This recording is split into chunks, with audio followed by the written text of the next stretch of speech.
Shalom, shalom. Que Allah abençoe todos vocês em nome do Mashiach Yahushua. Melechim Aleph, ou Primeira Reis, capítulo 3, do versículo 15 até o 4:1. Bora ler? Você vai ver que você tem que ser... Tem que testar, né? Vamos lá. Você tá vendo que o cara aqui tem sabedoria, né? Que é Shilomo. O Salomão. E Shilomo despertou de um sonho.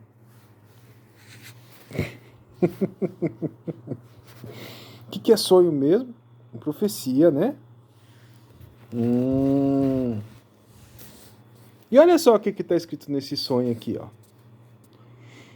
E ele veio a Jerusalém e colocou-se diante da arca do testemunho, né? De Yahweh, e ofereceu uma oferta queimada, e oferta de Shalom, e fez uma comemoração a todos os seus servos. Você sabe por que ele despertou de um sonho, né?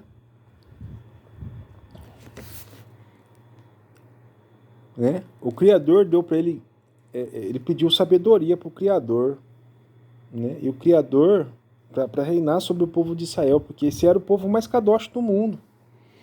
E o Criador falou assim, já que você pediu isso, e não pediu vida longa, ou riqueza, ou propriedades, ou, né, essas coisas fúteis, eu vou te dar isso que você quer, eu vou te dar muito mais, Shilom.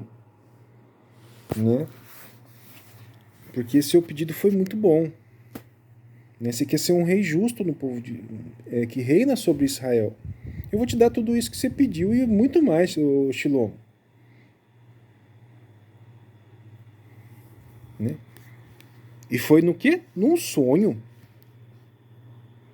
Era profético, né? E o que a gente viu aqui? Como é que Youssef se tornou governador mesmo? Decifrando o sonho de quem? De Faraó. Tá entendendo, guerreiro, o que significa sonho agora? Né? Para e pensa. Agora vamos ver se isso bate com ter sabedoria, né? Com relação a testar as pessoas. Você tem que ser bom? Claro que tem, o tempo todo. Mas tem que ser bobo? Não. Shilomo vai mostrar isso pra gente. Como é que é ser bom? Shilomo despertou do seu sonho e veio para Jerusalém e colocou-se diante da arca do testemunho de Yahweh e ofereceu ofertas queimadas e ofertas de Shalom. Ele fez uma comemoração com todos os seus servos.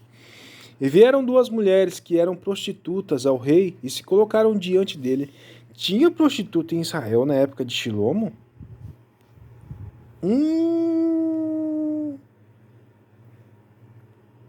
Não, de acordo com a Torá, não podia ter prostituta. Mas tinha duas prostitutas? Não sei. Vamos falar isso daqui, não. Vamos falar assim. Mulheres desonradas, né? Mas assim, quem que essas mulheres representam? Judá e Efraim, guerreiro. As duas iriam se prostituir. Lembra lá que a gente falou sobre a restauração das duas casas de Israel? Que se você não estudar a restauração das duas casas de Israel, você não vai entender a Bíblia? Essas duas mulheres aqui vão disputar por uma criança. Uma vai querer a criança, a outra não. Judá e Efraim.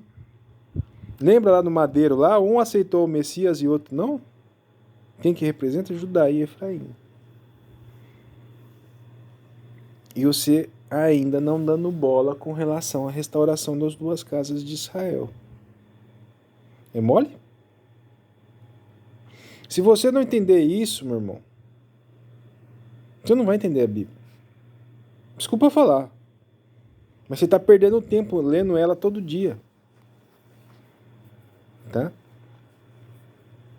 Por quê? Porque você vai tirar ela fora de contexto inteirinha. Bora lá. Por que que essas mulheres eram prostitutas? Porque representavam o quê? Que Judá e Efraim iriam se prostituir. Você lembra lá da mulher que estava com fluxo de sangue fazia 12 anos? 12 anos representa o quê? As 12 tribos. Que estariam o quê? Impuras. Mas é só tocar no sítio do mestre que as 12 tribos vão ser purificadas. Não precisa nem tocar no mestre, é só tocar no sítio dele.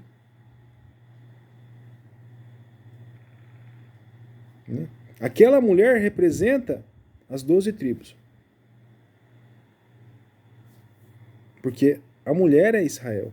E aqui a gente está vendo o quê? Duas mulheres. Tá vendo? De novo, que representa o quê? Israel. Mas dessa vez a casa dividida.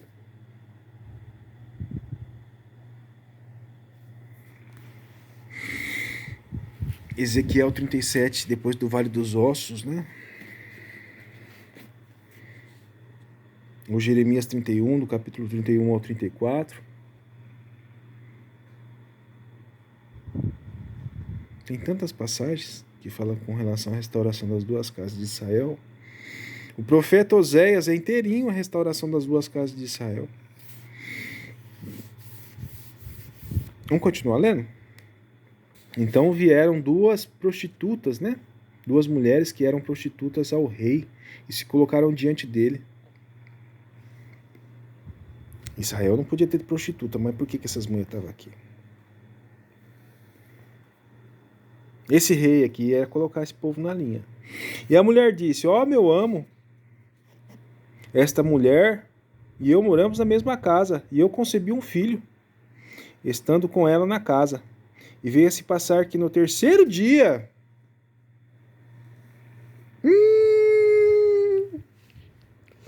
Tá entendendo, guerreiro? No terceiro dia... Terceiro, 3 significa morte e ressurreição, né? O Mashiach não foi colocado no túmulo lá, 3 dias e 3 noites, morte e ressurreição, né? José foi jogado no buraco, morte e ressurreição, né? Os irmãos de José foram jogados também na prisão, 3 dias, morte e ressurreição, né? Toda vez que você escutar o número 3, você associa a isso. Quando você escutar o número 2, as duas casas de Israel. Quando você escutar o número 1, é Errad. 1 mais 1 mais 1 é igual a 1. O número 4, os 4 cantos da terra. O número 5, os 5 livros da Torá. O número 6 representa o homem, que o homem foi criado no 6º dia. O número 7 é o número da perfeição, da plenitude, da salvação, do livramento, do Shabat. O número 8, o 8º dia grande.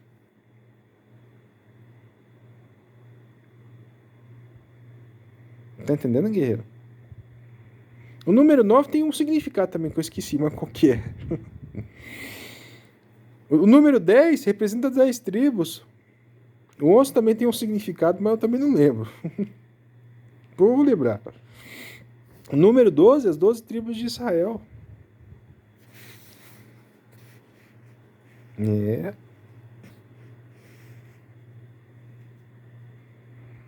Número 49, o júbilo. Né? O número 50, né? Pentecoste.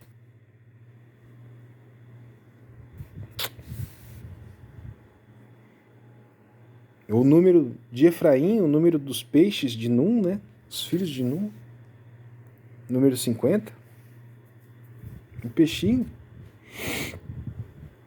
Ê, guerreiro, tem tanta coisa ainda que você não sabe, meu irmão. Vamos continuar? Vamos embora.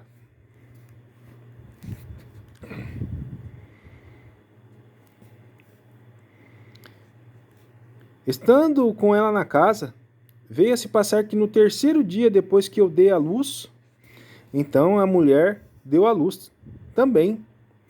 E enquanto nós estávamos juntas, não havia nenhum estrangeiro na casa conosco, exceto as duas na casa. Este filho da mulher morreu no decorrer da noite, porque ela se deitou sobre ele. E ela levantou meia-noite e tomou o meu filho do meu lado, enquanto a tua serva dormia, e deitou sobre os meus seios, e reclinou a criança morta em meu peito. E quando eu levantei pela manhã para amamentar o meu filho, ele estava morto. Mas quando eu observei pela manhã, não era o meu filho que eu concebi. E a outra mulher disse: não, mas que este vivo é o meu filho, e o morto é o teu filho. E esta disse: não, mas o morto é o teu filho, e o vivo é o meu filho. Assim elas falaram perante o rei. Então o rei disse: este é meu filho, aquele que está vivo, e o teu filho é o que está morto. E a outra diz: mas não, mas o meu filho é o que está morto, e meu filho é o que está vivo. Então o rei disse: trazei-me uma espada. E ele trouxe uma espada diante do rei. Lhe trouxeram uma espada diante do rei. O rei disse: divida e cortem a criança em duas partes. Dai metade para uma mãe e a metade para outra. Então falou a mulher da criança viva ao rei: por piedade pelo meu filho.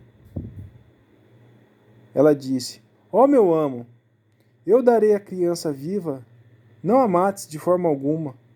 Mas a outra disse: deixe estar, nem mim, nem ti, mas matem a criança e dividam. Uma negou a criança, pediu para matar a criança, e a outra disse: não mate.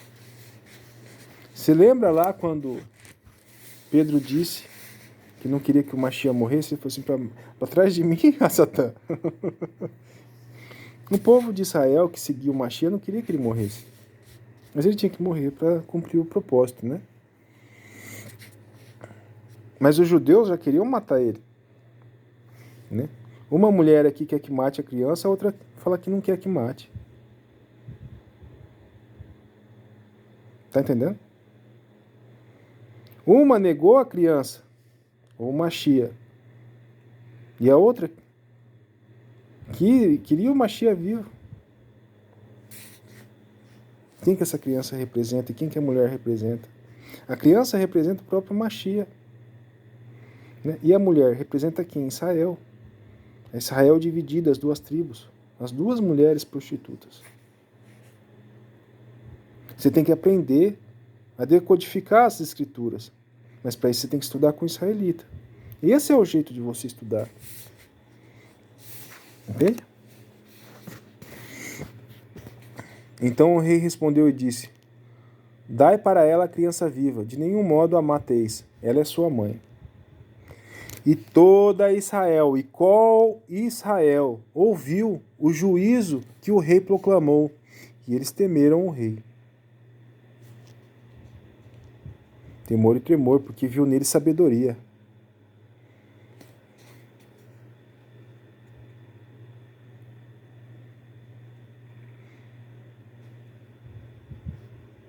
E todo Israel ouviu o juízo do rei e proclamou, e eles temeram o rei. Porque eles viram que a sabedoria de Elohim, de Elohayã, estava nele para fazer juízo. Então o rei Shilomo foi rei sobre toda Israel, as 12 tribos.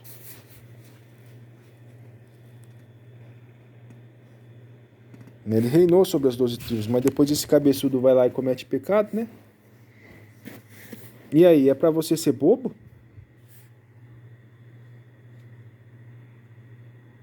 Por quê? Porque tem gente que se arrepende e tem gente que não se arrepende. É bom você testar, né?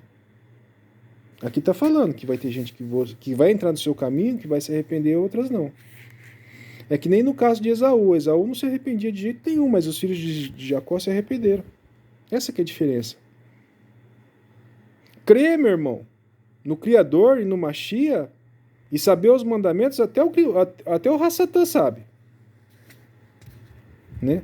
Mas o único jeito de você ter um coração redimido, né, é você o quê? Colocar a Torá no seu coração, ou o Machia no seu coração. Aí ele vai te mostrar o que é arrependimento.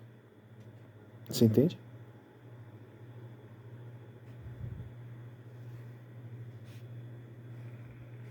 Olha com quem que essa outra mulher aqui foi se juntar, com uma outra prostituta. Vai dar certo esse plano? É um plano de merda. Desculpa falar. Mas se você fica juntando com porcaria, meu irmão, acontece essas besteiras aí, ó. Com gente que não se arrepende. Ainda bem que tinha um rei justo pra julgar, né? Até o então, né?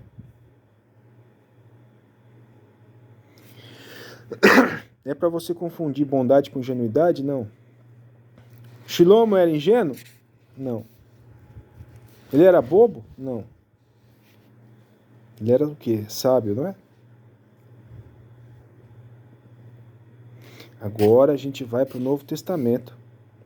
E quando você vê para dar outra face lá, será que você vai confundir? Não. Não mais. Bora lá? Bom, então é isso. Shalom, shalom. Que Allah abençoe todos vocês em nome do Mashiach Yahushua. Até a próxima. Tchau, tchau.